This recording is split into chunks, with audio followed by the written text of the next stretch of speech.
we have a lot of work yet to do on the island cabinet. And as soon as you see this, you might realize that it's a lot higher than most island cabinets. Here's the reason why.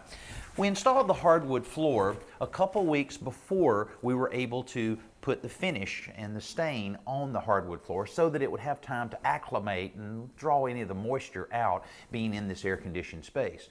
During that 2 weeks, the cabinets were installed, and we raised this cabinet up on a temporary base because the furniture style legs that are so popular on island cabinets will allow you to see under it to a certain degree.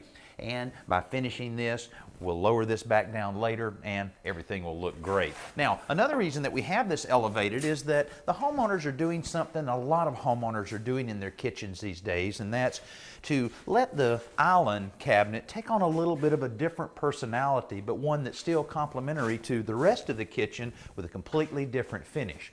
What we're planning on doing is bringing in a specialty painter that can match the stain and the texture of this piece of furniture that will be attached to an adjacent piece of furniture in an adjacent room, and all of this will have that finish. That way, keeping it elevated makes it a lot easier for that specialty painter to complete all of the work. Then we'll take the base out, lower it back down to a regular height, then we'll put on the granite countertop, and all of this part will be finished. I'm just really anxious to see how this will look once they finish their work.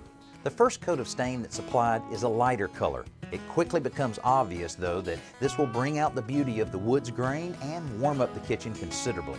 By adding additional layers of stain, the decorative painter will not only get the island closer to the color of the antique piece he's trying to match, but the multiple layers will also give the finish some of the depth and texture of an older piece.